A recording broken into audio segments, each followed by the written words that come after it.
Hay un árbol que guardaba el secreto más antiguo del desierto. Durante 4000 años, sus vainas doradas alimentaron civilizaciones donde nada más podía sobrevivir. Luego, en menos de un siglo, fue casi borrado. Llamado maleza. Quemado, despejado de la tierra. Pero bajo el suelo, algo estaba esperando. Esta es la historia del mezquite. El árbol que endulzó la vida antes de que existiera el azúcar y que puede tener la respuesta a lo que vendrá después. Bienvenidos a Cosecha Ancestral. El archivo se abre en el desierto de Sonora. Tucson, Arizona.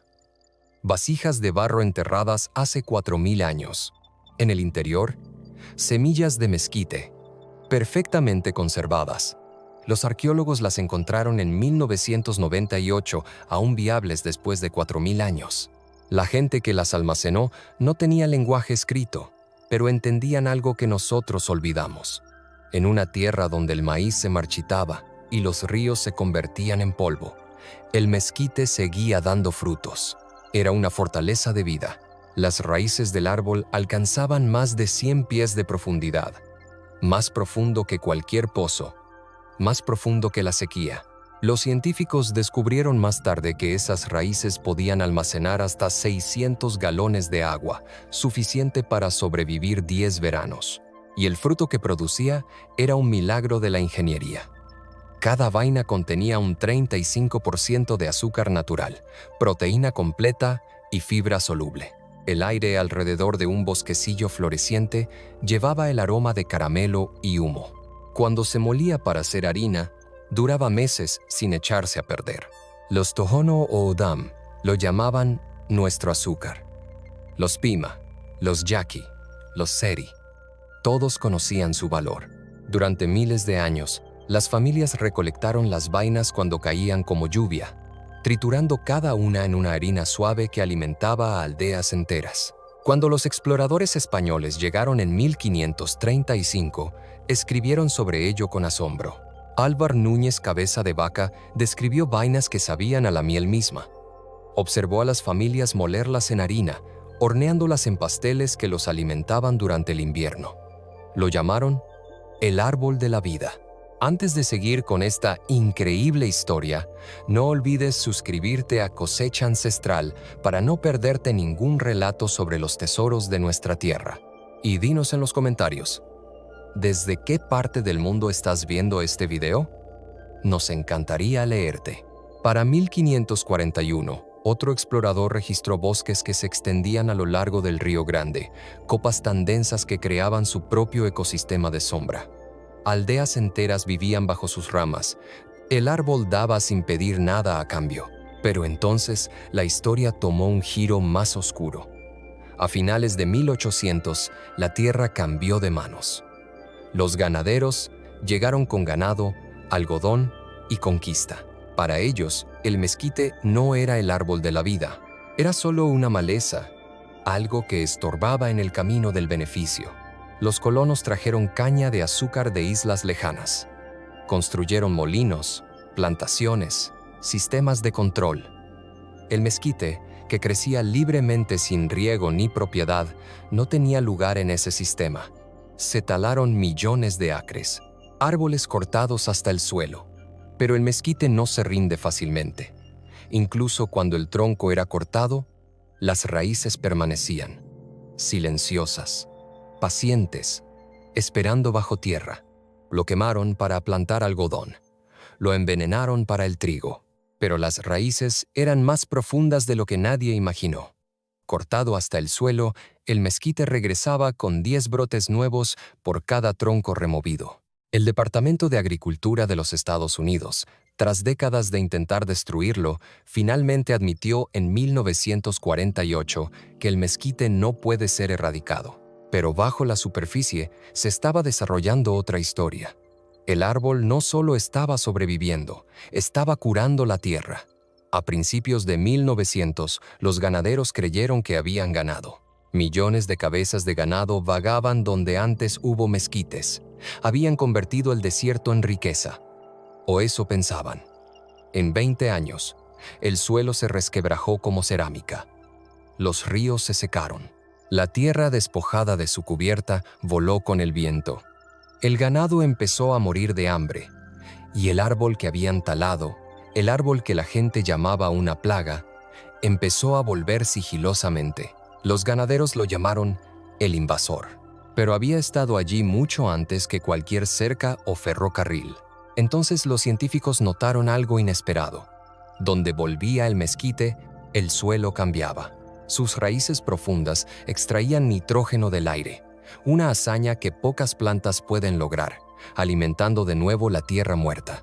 Bajo su sombra, que enfriaba el suelo, la hierba empezó a crecer de nuevo. La fauna regresó. El desierto empezó a respirar. En la década de 1970, los ecologistas le dieron un nuevo nombre: especie clave, el ingeniero silencioso del ecosistema del desierto. Sus vainas se convirtieron en alimento para ciervos, jabalíes y coyotes. Sus flores alimentaron a las abejas nativas. Su madera se convirtió en refugio. Lo que el mundo había llamado una maleza había estado sanando silenciosamente la tierra todo el tiempo. Así que la pregunta se hizo más fuerte. Si un árbol pudo sobrevivir a cada sequía en la historia registrada y restaurar el suelo bajo él, ¿por qué la gente se alejó de él? En la década de 1990, la tierra empezó a pedirlo de vuelta. Las sequías se profundizaron en el suroeste de los Estados Unidos. Los agricultores buscaron cultivos que pudieran vivir casi sin agua. Fue entonces cuando los científicos volvieron a mirar el árbol que habían ignorado durante un siglo. En 1993, el USDA lanzó estudios sobre cultivos del desierto. Los resultados fueron sorprendentes. La harina contenía 3 veces más calcio que la leche y tanta proteína como los huevos. Todo de un árbol que nunca necesitó riego ni fertilizantes. Al mismo tiempo, surgió un hambre extraña. La gente tenía más azúcar que nunca, pero también más enfermedades. El consumo global de azúcar superó los 170 millones de toneladas al año. Los casos de diabetes se triplicaron en 2 décadas. Los médicos buscaron azúcares naturales que pudieran dar energía sin dañar. Entonces, los investigadores volvieron al desierto. En 2005, un equipo de la Universidad de Arizona descubrió que su dulzura provenía de los fructuligosacáridos, azúcares vegetales que alimentan las bacterias intestinales buenas en lugar de elevar el azúcar en sangre. Las vainas de mezquite tenían un índice glucémico bajo, seguro para personas que manejan la diabetes. Una cucharadita de harina de mezquite podía endulzar el café sin una sola caída de energía. Sabía a tierra, caramelo y humo, algo que la naturaleza construyó para el equilibrio. Una científica escribió: «Es el azúcar que cura en lugar de dañar». Para 2010, las tiendas de salud en todo Estados Unidos empezaron a vender edulcorante de mezquite, llamándolo el azúcar del futuro. Los precios subieron a $20 la libra, convirtiendo un alimento antiguo en un nuevo lujo. Los chefs en Tucson y Santa Fe empezaron a hornear pan de mezquite e incluso a hacer helado de mezquite. El mismo fruto que una vez fue prohibido por el imperio ahora estaba en los estantes de los supermercados junto al jarabe de arce y la miel. Pero el verdadero redescubrimiento no vino de laboratorios o chefs solamente. Vino de la memoria. Alrededor de 2012, un movimiento silencioso comenzó en los desiertos de Sonora y Arizona. Algunos agricultores indígenas, ancianos e historiadores de la comida quisieron traer el mezquite de vuelta de la memoria a la vida. Lo llamaron reclamar el árbol olvidado. Muchos todavía tenían semillas viejas guardadas en frascos, ocultas por seguridad a través de generaciones. Una agricultora Tohono O'odham, llamada María López, empezó a plantarlas de nuevo en 2013, usando el método de su abuela: enterrar semillas junto a cauces secos donde el agua fluyó una vez. En 2 años, sus árboles estaban cubiertos de vainas. Dijo que el olor le recordaba a las mañanas de su infancia, cuando las familias tostaban las vainas para el desayuno. Lo que comenzó como un pequeño acto de memoria se convirtió en un movimiento. Para 2018, bancos de semillas comunitarios en Tucson y Hermosillo empezaron a recolectar variedades de mezquite de todo el suroeste. Algunas tenían vainas rojas como la arcilla, otras de oro pálido. Los botánicos identificaron más de 30 especies nativas, cada una adaptada a su propio rincón del desierto. El mundo estaba recordando lo que los pueblos indígenas habían sabido durante siglos. La verdadera dulzura no viene de una fábrica, crece silenciosamente en el calor. Para 2020, la conversación sobre la comida cambió de nuevo. Las sequías globales estaban batiendo récords. En partes de California, las tierras de cultivo se agrietaron. Los rendimientos de trigo cayeron un 40%. Los ríos que antes alimentaban ciudades enteras se convirtieron en polvo. Los científicos empezaron a hacer una pregunta sencilla. ¿Qué sobrevive cuando todo lo demás falla? La respuesta apuntaba de nuevo al árbol de mezquite. Investigadores de la NASA que estudian cultivos sostenibles notaron cómo sus raíces profundas podían alcanzar hasta 200 pies bajo tierra, extrayendo agua que ninguna otra planta podría tocar. Un científico dijo que es menos un árbol y más una lección de resistencia. Los gobiernos empezaron a prestar atención.